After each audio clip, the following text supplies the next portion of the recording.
Euh, Karine Bess vous a certainement écouté tous les trois avec attention. Bonjour à vous, madame. Bonjour.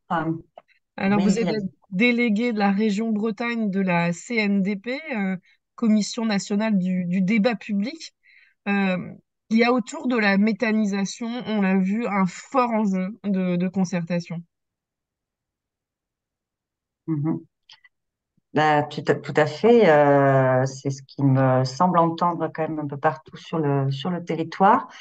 Et effectivement, ça nous interpelle, nous, les délégués régionaux de la CNDP, donc moi en Bretagne, mais pas que, aussi mes collègues hein, sur les autres régions, et je vous en parlerai.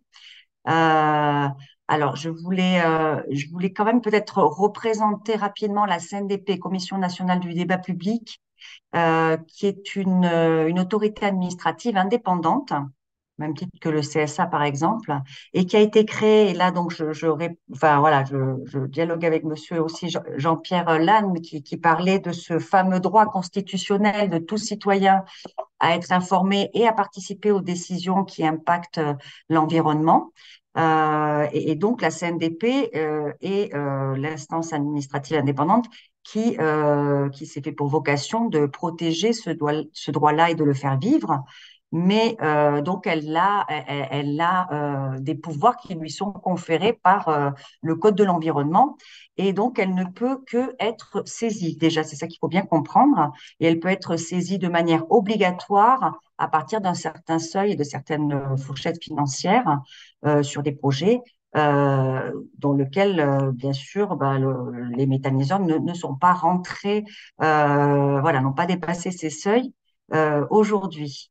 Alors, je rebondis aussi hein, sur l'intervention de Monsieur Jean-Pierre Lannes sur le fait que depuis 30 ans, en fait, hein, depuis 95, donc, le droit à la participation à travers la CNDP n'a eu de cesse que de s'étendre hein, jusqu'en 2016 de 2019 à peu près hein. Donc il y a eu la CNDP a développé l'étendue des possibilités de saisine.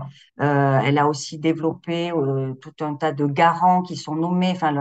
Elle a obtenu le fait que des garants soient nommés sur les concertations dont la CNDP était saisie, par exemple, hein, notamment en 2016. Et puis, par contre, depuis quelques années, on assiste à un certain nombre de reculs, hein, notamment avec la loi ASAP qui a augmenté les seuils. On est passé, sur les projets industriels, par exemple, on est passé de 150 millions à 300 pour être saisi. Il y a eu aussi une augmentation du seuil du droit, enfin, du temps imparti pour notamment les associations citoyens du droit à l'initiative. Hein. Il a été réduit de 4 à 2 mois sur un certain type de projet. Voilà, donc il y a eu quand même, on constate aussi au niveau de la CNDP une voilà, de plus en plus de difficultés quand même sur certains champs à faire participer le public et à pouvoir, nous, CNDP, se mobiliser, être saisis.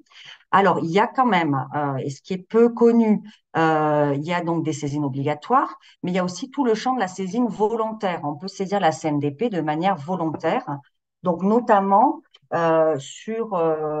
notamment, bon voilà, vous le dis pour mémoire, le 121-17 du Code de l'environnement, notamment lorsqu'un projet de méthanisation est soumis à un régime d'autorisation IPE, donc le maître, comment dire, oui, le maître d'ouvrage peut saisir la CNDP, peut faire déjà lui-même concertation préalable avec ou sans saisissement de la CNDP, mais peut saisir la CNDP. Alors, si le projet bénéficie d'au moins 5 millions de financement public, il y a cette fameuse ouverture du droit à initiative, hein, mais ce qui est quand même rarement le cas. Mais même quand il n'y a pas donc ces 5 millions de financement public, les autorités qui vont délivrer les autorisations le préfet, notamment pour les projets de méthanisation, il bénéficie de la faculté d'imposer aux porteurs de projets une concertation avec garant. Et donc, ce droit peut s'exercer jusqu'à 15 jours après le dépôt de demande d'autorisation. Donc, ça, c'est des choses que nous, pour l'instant, on n'a jamais vu à la CNDP. Mais effectivement, hein, c'est vrai que moi, quand j'ai fait en tant que délégué régional le tour des préfets, j'ai bien rappelé ces aspects-là. et j'essaie de le rappeler le plus régulièrement à l'ensemble des acteurs. Alors, ça, c'est une des manières de saisir de manière volontaire. Il y a une seconde manière qui est la mission de conseil ou d'avis à caractère général ou méthodologique. Et donc là, on n'a pas besoin non plus d'être en ICPE, mais ça peut être le cas sur tous les projets. Et donc, c'est ce qui a été utilisé, hein, c'est ce champ-là, donc L121-1 du Code de l'environnement, c'est ce champ-là qui a été utilisé par le maître d'ouvrage pour nous saisir sur justement Corquay-sur-Lonne. Alors, sur le méthaniseur XXL dont vous parliez à l'instant et dont effectivement le préfet vient de se prononcer, vient d'émettre un avis défavorable. Et donc, le maître d'ouvrage avait déjà fait une concertation préalable tout seul. Pour éviter les recours, justement, parce que s'il ne la fait pas, là, il peut être soumis à des recours. Donc, quelque part, souvent, pour être soumis à des recours, on fait une concertation préalable. Mais voilà, il l'avait faite, donc il l'avait faite et elle avait, plusieurs personnes avaient été, et plusieurs élus et citoyens et riverains avaient été insatisfaits de cette concertation. Et donc, c'est à ce moment-là que justement, ben, les tensions et quand même, globalement, politiquement et au niveau local, également le préfet, euh, le préfet donc a fortement suggéré au maître d'ouvrage de saisir la CNDP. Donc, c'est à ce moment-là qu'on a été saisi. Et donc, moi, j'ai été envoyée, donc j'étais garante sur ce dossier-là. Et donc, la première chose qu'on a faite, enfin, que la CNDP nous a demandé de faire, parce qu'après, donc, du coup, la CNDP a envoyé les garants, et c'est elle voilà, qui me donne une lettre de mission. Et donc, ma première lettre de mission avait été de faire une étude de contexte pour voir un petit peu, ben, voilà, qu'est-ce qui se passait autour de ce projet méthaniseur, et aussi de donner un regard sur la concertation préalable qui avait été faite.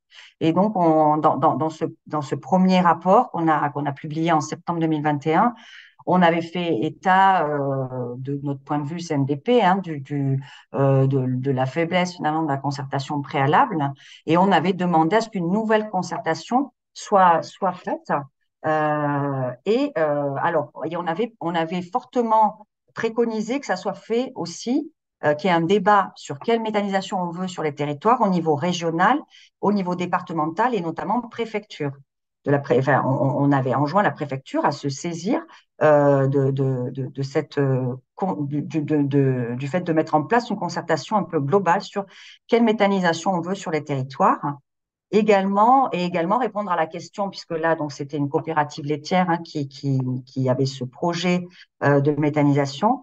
Également, eux, ils demandaient que soit répondu aussi en débat plus général la question de l'avenir de la filière laitière dans le 44. Donc, on voit bien, hein, qu'il y a des confusions aussi là sur de quoi on débat en fait, hein, puisqu'effectivement, est-ce qu'on fait de la méthanisation pour sauver les filières ou pas? Donc là, c'était vraiment un enjeu qui était ressorti assez fortement. Euh, et donc, suite à ce premier rapport, la maîtrise d'ouvrage avait accepté de faire une nouvelle concertation, mais donc c'est encore une fois, c'est elle qui l'a menée, hein. Donc nous, on était fortement, on conseillait un certain nombre de choses, et le maître d'ouvrage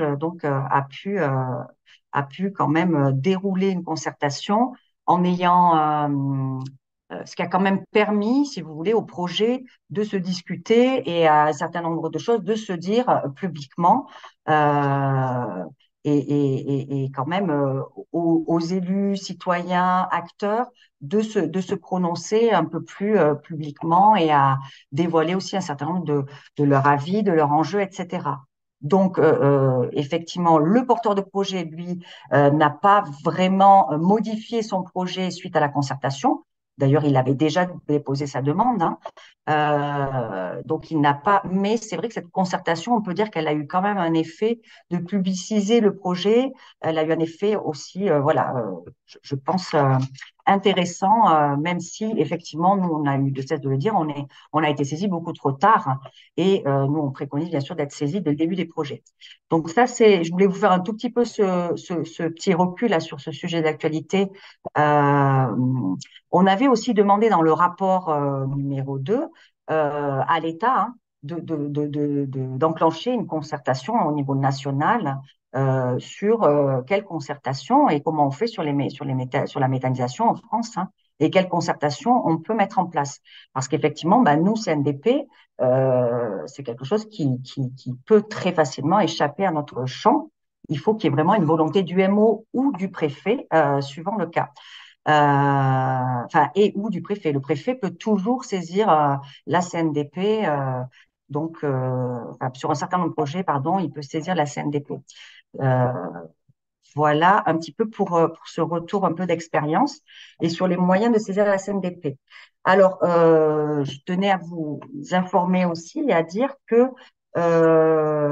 il y aurait possibilité, donc, tel que le fait ma collègue donc en Île-de-France, qui est en lien avec ou bah, comme ça a pu être dit aussi, hein, il y a des endroits et des territoires en France où le dialogue est plus ou moins possible et favorisé. Et donc, c'est vrai que là, et donc elle a un appui du réseau global des délégués régionaux qu'on est, et puis de la CNDP, pour pouvoir, euh, si vous voulez, proposer cet accompagnement CNDP, hein, c'est-à-dire cette saisie CNDP sur les projets de méthanisation. Donc ça, c'est vrai qu'il faut travailler avec les acteurs de la filière. Et donc moi, j'ai eu des rendez-vous hein, avec AILE et autres acteurs pour que soit proposé au maître d'ouvrage et soit finalement argumenté auprès du maître d'ouvrage l'intérêt de faire de la concertation le plus tôt possible sur les projets. Et à ce moment-là, la CNDP peut tout à fait être saisie et donc, voilà, il y a toute une procédure assez facile hein, pour saisir la CNDP euh, qui peut, euh, qui peut non pas remplacer le maître d'ouvrage, parce que c'est lui qui va mettre en place la concertation.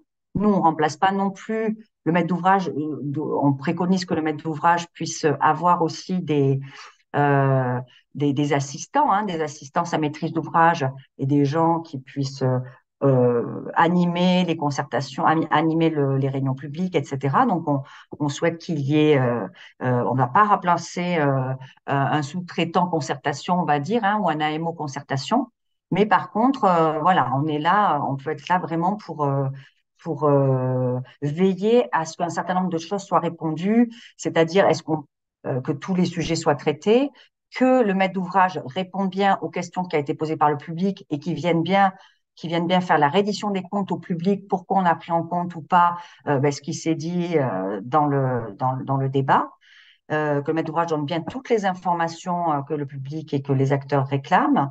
Donc voilà, on n'a pas de pouvoir entre guillemets, on a juste un pouvoir de préconisation, hein, mais et de conseil. Et on fait du conseil donc transparent, c'est-à-dire qu'on dit à tout le monde ce qu'on a conseillé au maître d'ouvrage. Mais donc ça pourrait être des choses. Alors moi, je l'ai proposé déjà hein, en Bretagne de pouvoir intervenir auprès des porteurs de projets dans leur démarche quand ils souhaitent développer un projet. Il faudrait pouvoir intervenir au plus près et au plus tôt pour convaincre un petit peu ces porteurs de projets de concerter leur projet. Parce que quand même, donc on peut le voir notamment sur d'autres départements et d'autres régions, quand le projet est concerté très tôt, il y a quand même des éléments qui peuvent être mis en place et tout un tas de choses qui peuvent, un dialogue qui peut être plus ouvert que si on attend que tout soit mis sous tension autour du projet. Merci pour cet exposé très clair. J'en ai eu le doute que vous serez interpellé, je pense, sur ces projets.